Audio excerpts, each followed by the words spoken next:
संत रवि अपने भक्तों को ज्ञान का पाठ पढ़ा रहे थे। एक साबुन बेचने वाला आया और कहा, अरे तुम्हारी इन कथाओं से, इन प्रसंगों से कोई बदलाव नहीं आएगा, किसी के अंदर कोई बदलाव नहीं हो सकता। संत मौन धारण करके रहे, आगे बढ़े।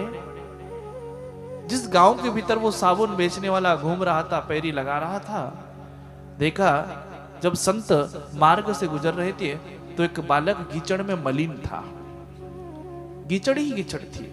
संत रवि चिल्लाने लग गए, देखो इसके साबुन से इसके कपड़ों का मेल नहीं धुलता है।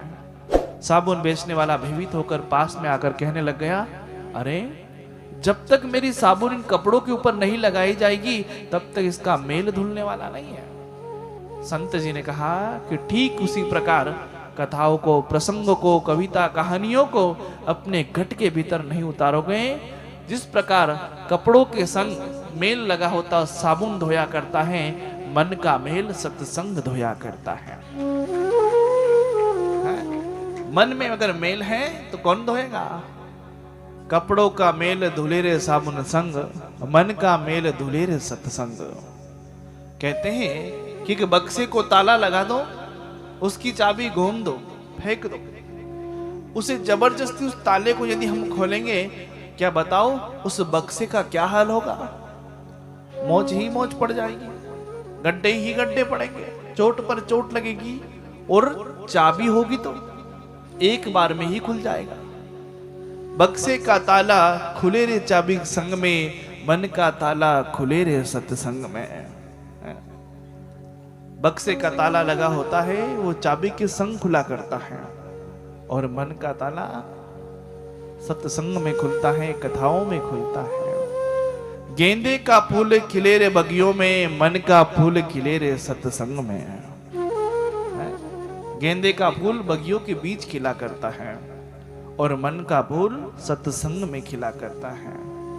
परंतु कब साबुन पर, कपड़े पर मेल लगा और साबुन को हम घिसते हैं तो कपड़ा साफ हो जाया करता है, ठीक उसी प्रकार इस देह रूपी शरीर को साफ करने के लिए कथाओं को घट के भीतर उतारना पड़ेगा, प्रसंगों को घट के भीतर उतारना पड़ेगा।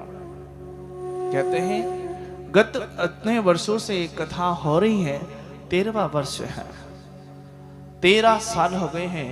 बताओ अगर हम एक एक बुराई भी छोड़ते तो 13 बुराई तो ऐसे ही छूट जाती और ऐसे ही पाप धुल जाया करते हैं। परंतु कब कथा को एक कान से सुनते हैं और दूसरे कान से बाहर निकाल देते हैं। अहिए ना तमे सर्वश्रेष्ठ छो, તમારી કિંમત અનમોલ છે, આપણાને આપને પહેચાનો।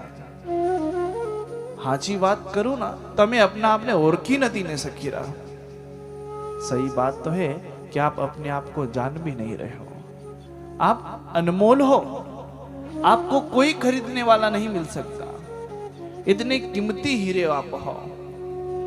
कहते हैं जो खरीदा जा सकता उसे उसका मोल लगाया करता है, और जिसे खरीद नहीं सकते वो अनमोल हुआ करते हैं। सरसी नगर वाले, आसपास क्षेत्र वाले, आप सब अनमोल हो, अनमोल रतन हो। क्यों? क्योंकि आपके क्षेत्र में कहीं ऐसी प्रतिमा नहीं है, ऐसे बालाजी महाराज यहाँ विराजित है। कहते हैं ये सरसी नहीं साहब, मुझे तो ये छोटी काशी लगती है। काशी है, कहते हैं काशी जैसे लोग यहाँ है, परंतु जिस नदी बह रही है ज्ञान गंगा की, जहाँ बालाजी महाराज की प्रतिमा है, उस काशी के उस पावन नदी में डुबकी लगाने से बच रहे हैं। काशी से कम नहीं है, अयोध्या कहो भी तो भी कम है। क्योंकि यहाँ जिनके दास, जिनके पुजारी बालाजी महाराज थे, जिनके मित्र बालाजी महाराज थे, ऐसे नगर में विराजित हो, परंतु प्रेम कम हो गया। कहते हैं शीतला माँ का धाम यहाँ, बालाजी रा आशीर्वाद यहाँ, ऐसा पावन पुनित ये सरसी गांव यहाँ। इतना पावन पुनित गांव क्यों नहीं जान रहे हैं? समय बीत रहा है, मुझे कथा सुनाते आज चतुर्थ दिवस है, 3 दिन और सुनाऊंगा और मैं अन्य नगर कथा सुनाने चला जाऊंगा। मां भगवती की कृपा से आपकी और मेरी भेंट हुई है।